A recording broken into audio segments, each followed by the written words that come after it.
Shalom, damai di hati. Selamat pagi Bapak Ibu, saudara-saudaraku yang dikasihi dan diberkati Tuhan Yesus Kristus. Apa kabar hari ini? Kami berharap kita dalam keadaan baik, sehat, dan penuh sukacita. Pagi hari ini kita boleh kembali mengalami berkat-berkat Tuhan yang sungguh indah. Hari yang baru, kekuatan, kesehatan, terlebih kesempatan untuk boleh belajar firman Tuhan. Kita syukuri ini semua sebagai berkat Tuhan dalam kehidupan kita. Mari kita berdoa.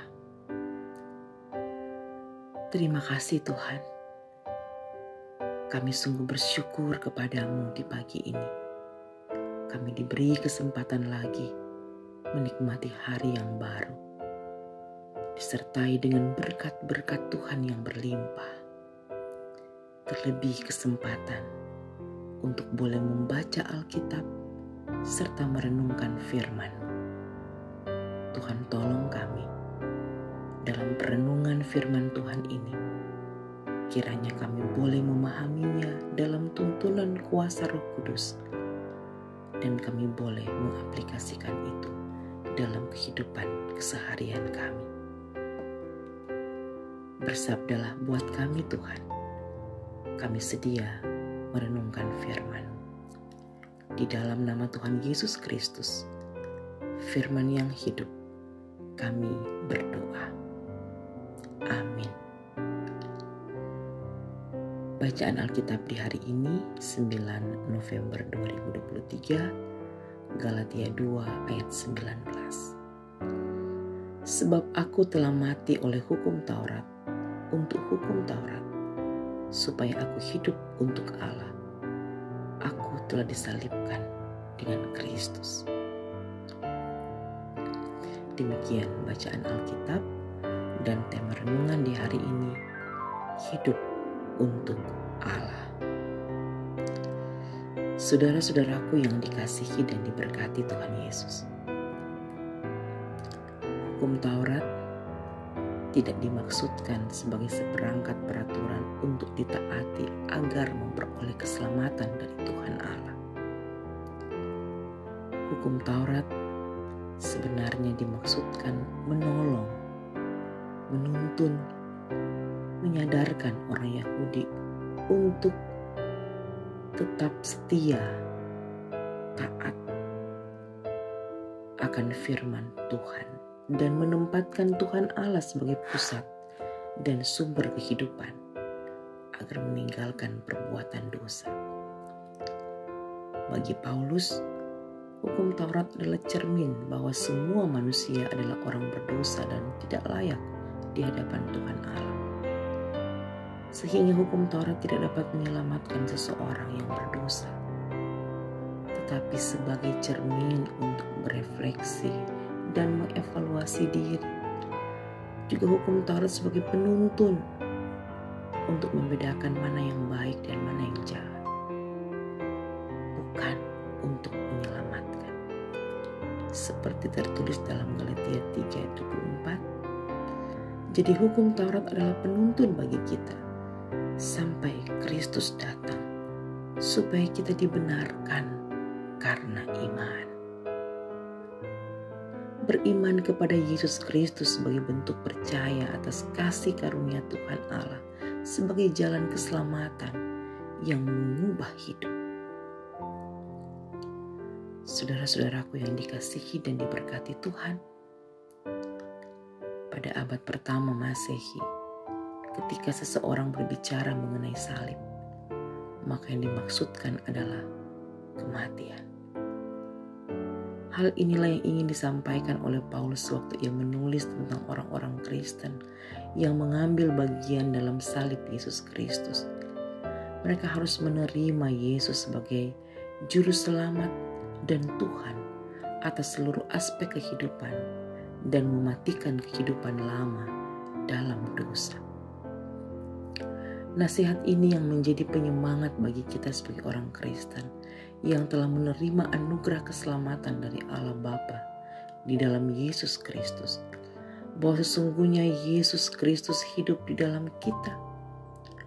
Oleh sebab itu, sebagai keluarga Kristen, marilah kita memancarkan iman kepada Yesus Kristus melalui pikiran, perkataan, dan perbuatan, sehingga kita menjadi saksi Yesus Kristus bagi orang lain.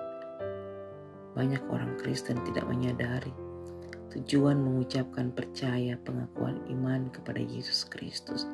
Mereka berpikir hanya percaya Yesus Kristus hidupnya akan nyaman, aman, dan semuanya akan baik-baik saja. Hidup di dalam Yesus Kristus berarti menyerahkan diri sungguh-sungguh dan sepenuhnya untuk mengambil bagian dalam penderitaan dan pengorbanan Yesus Kristus dengan taat dan setia ketika mengalami pergumulan hidup. Sikap iman ini akan tercermin ketika kita hidup menikmati kasih Yesus Kristus dan mengasihi sesama. Jadi saudara-saudaraku, hidup beriman kepada Yesus Kristus bukan berarti tanpa penderitaan dan pergumulan. Tetapi ketika kita mengalami penderitaan dan pergumulan dalam iman percaya kepada Kristus, maka sebesar apapun, seberat apapun, segelap apapun, sedalam, selebar apapun pergumulan kita, di dalam Tuhan ada kelepasan, ada jalan keluar yang terbaik. Pergumulan kita besar, tetapi Allah kita lebih besar. Dia sanggup untuk memberikan jalan keluar yang terbaik, bahkan kemenangan dalam hidup kita. Itu iman percaya sebagai orang Kristen. Buktikan itu dalam hidup. Amin. Mari kita berdoa. Ya Tuhan Allah, terima kasih atas firman-Mu yang mengingatkan kami untuk tetap percaya di dalam Tuhan ada kemenangan, dan mengingatkan kami untuk meneladani hidup Yesus Kristus supaya kami menjadi saksi bagi orang lain. Melalui hidup kami, orang lain boleh mengenal siapa Tuhan dan Juru Selamat kami. Terima kasih Tuhan. Kami menyerahkan seluruh kehidupan kami di hari ini dalam perjalanan, tugas kerja, aktivitas kami. Kiranya semua dalam penyertaan dan perlindungan Tuhan, dan apa yang kami lakukan kiranya berkenan di hadapan Tuhan dan berbuahkan keberhasilan. Terima kasih Tuhan. Di dalam nama Tuhan Yesus kami berdoa. Amin. Demikian renungan di pagi hari ini. Selamat beraktivitas. Tuhan Yesus memberkati. Shalom. Damai di hati.